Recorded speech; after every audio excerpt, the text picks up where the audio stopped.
Hey everybody, you might be thinking, Noah, why do you look so disheveled? Your hair is wet, you are a little lower energy. It's because I am currently sick. The thing is, I've never missed an upload this far, when I've been sick before, when I've traveled, so I'm certainly not going to miss one now. And today's video is actually very interesting, and I'm excited to do it because it could lead to a whole new series if you guys enjoy it. So today's video is about the cut NPCs of Fallout New Vegas. Fallout New Vegas is one of my all-time favorite games ever, which I know is such a basic opinion, but the Fallout series as a whole is in the top 2 of my favorite series of all time. Obviously, one being Life is Strange because that's what the heartbeat of this channel is, but Fallout is right up there. It's the only game that I really play consistently at least every month, you know what I mean? Because I'll get really into new series, new things like that. However, usually it'll fade and I'll come back to it maybe once a year or whatever it is. But Fallout is one of my all-time favorite series. And if you guys enjoyed this video, I'd love to cover more cut content from the Fallout series because Lord knows there's a ton. I know I really love channels like Rad King. But anyway, just a shout out to them, even though they don't need it. They are much bigger channels than me. But yeah, so without further ado, let's get into some of the cut NPCs from Fallout New Vegas. The first NPC on our list is Atticus, a legionary. Now, the interesting thing about Atticus is a version of him exists in the full game, named Veteran Atticus. He exists at the Legion safe house where all of their really high-powered gear is that you get once you unlock a certain reputation with them. However, this version is said to be placed at the fort, and killing him actually fails these quests: Caesar's Hire and Beware the Wrath of Caesar. His inventory pool is pretty much the same as his full release version. He's got veteran armor, a matching veteran helmet, random food, and random Legion approved chemicals, so that's like their healing powder, things like that, water, and either a machete or a chainsaw. At one point in time, there were going to be beggars spread throughout Freeside who have a very specific beggar AI in order to harass the player character for caps, among other things. These were seemingly cut because, as many of you may know or may not know, Fallout New Vegas had a very short turnaround time when it came to development. It was about 18 months, and a lot of things had to be downsized in order to work on the consoles. So the Vegas Strip, for example, was going to be one continuous area before it was chopped up into bits. Freeside was also meant to have a much higher population. Really, all of the areas in the game were meant to have a much higher population, however, it was cut down. This is an example of some NPCs who got cut for that reason, because they're pretty much finished. They have animations that can be played, such as ask for help, swatting, scratching self, and in the final game, there's only one beggar, and that would be Rotface. There was an NPC labeled as a better that is pretty much scrubbed from the game. The only evidence that we have of its existence is some player-specific dialogue that really doesn't enlighten us. One theory is that he may have been an early prisoner in an early version of Reynolds. However, he's been deleted from the GEC, which, for reference, the GEC in-game is the Garden of Eden creation kit. However, in the Fallout game engine, the GEC is sort of like, you can correct me if I'm wrong coding people, but to my understanding, it's sort of like, it's an integral part of the engine. Billy Bettis wears the roving trader outfit and has a sawed-off shotgun. Now, there is not really specific information about where Billy would appear. However, based on his editor ID, it appears he would have spawned south of Vegas. This would include areas like Camp McCarran, the Sharecropper Farms, West Side, those areas. The Bowen family members is another very interesting set of NPCs. The reason it's so interesting is because I always love, and I've discussed this in my videos on Until Dawn, as well as many other deep dive cut content videos that I've done. Because these NPCs are essentially placeholders used to help work out the early dialogue for Lily's questline. Lily being the schizophrenic nightkin that you can meet at Jacobstown. However, the interesting thing is that Jimmy and Becky are included in this. her children who never really actually make an appearance within the game. They're placed in a test cell called Cell for Dead Void Creatures. They were used in order to deliver lines and test dialogue trees early on. There's an NPC who was most likely a casino guard, most likely Vault 21, as his inventory package is the same of what a male Vault 21 resident would have. He has some dialogue lines, and in the editor ID he's referred to as a casino bouncer. If the player uses the Wild Wasteland trait, which I know I always do, I know it takes up a slot, but I really enjoy all the wacky things that you can find within Fallout. When doing the quest related to Fisto and you leave the facility, a group of old ladies wearing pink dresses holding rolling pins and other items will jump the player character. Caddy Clara is a cut member of this gang. Next up we have Carlisle St. Clair III. This is basically an unused version of him where he's a corpse. He doesn't have any AI attached to him or anything like that. Dixon is a drug dealer in Freeside. He sells various chems as well as his own mixture of jet, known as Dixon's Jet. Early on in development, he actually had 2 bodyguards who would be with him at all time. However, they were cut. They would have a varmint rifle chambered in .22, as well as Merc veteran outfits. At one point in time, there were drill sergeants as well as new recruits for the NCR visible at Camp McCarran. They all have their own individual lines and very unique lines. They don't just repeat the same "patrolling the Mojave almost makes you wish for a nuclear winter." They have their own individual lines. However, they were cut due to memory issues on consoles.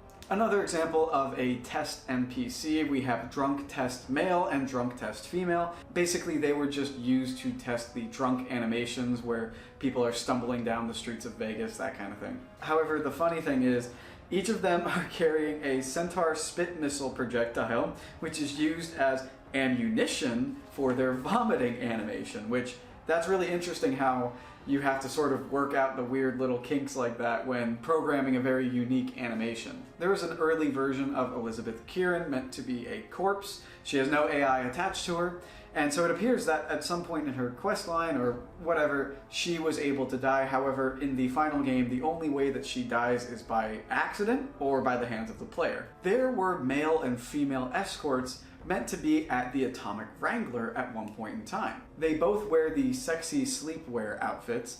However, they were ultimately cut, and getting escorts for the Atomic Wrangler would become its very own quest. There was a merchant named Felicia who was originally meant to be stationed outside of the Sunset Sarsaparilla HQ. Now, there's really hardly any evidence of her existing at all. The only thing that lets us know that she really existed was an ID prefix for a vendor package titled Felicia's Merchant Container. Later sources would say that she would trade Blue Star bottle caps for various items such as mini nukes, missile launchers, really extreme stuff. At one point in time, a follower's doctor was going to appear at the Hoover Dam.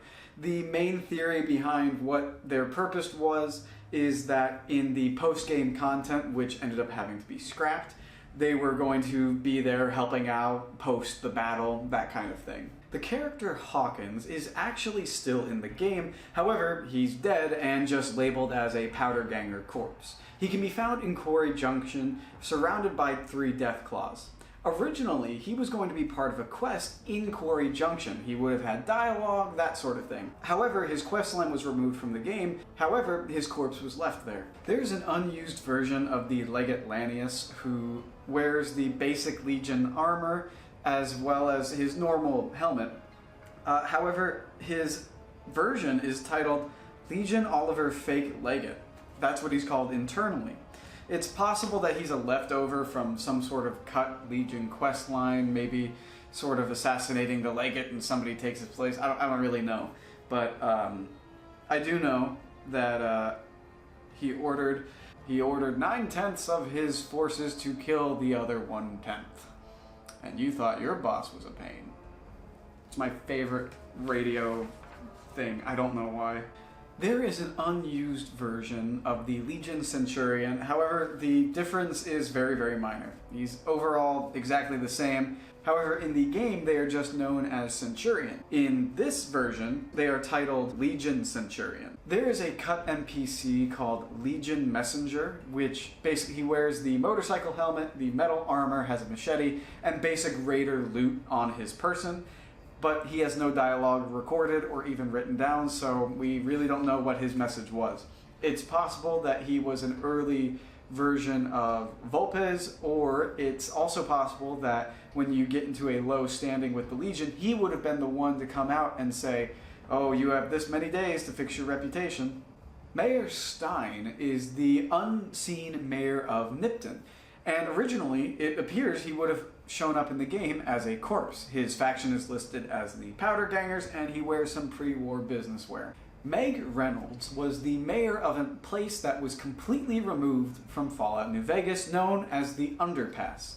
Carlisle actually lives near where the settlement was. She was a quest giver for a sort of mini quest where they needed help fixing their water purifier. There was an unused version of Mr. House as a humanoid NPC, however this was purely a test, basically just to fix the dialogue trees, things like that.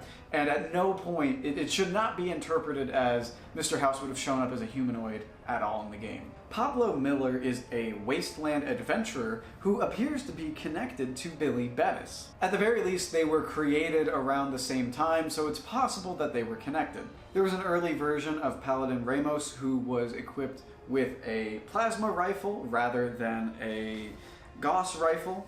There is an unused version of Papa Khan who would have actually appeared at the Great Khan settlement near Quarry Junction. Originally, there were going to be various deputies who would appear at Prim after the player completes the My Kind of Town quest. They each relate to a specific faction, so it would either be NCR, Powder Ganger, etc. Ranger Gomez was actually originally supposed to guard the monorail.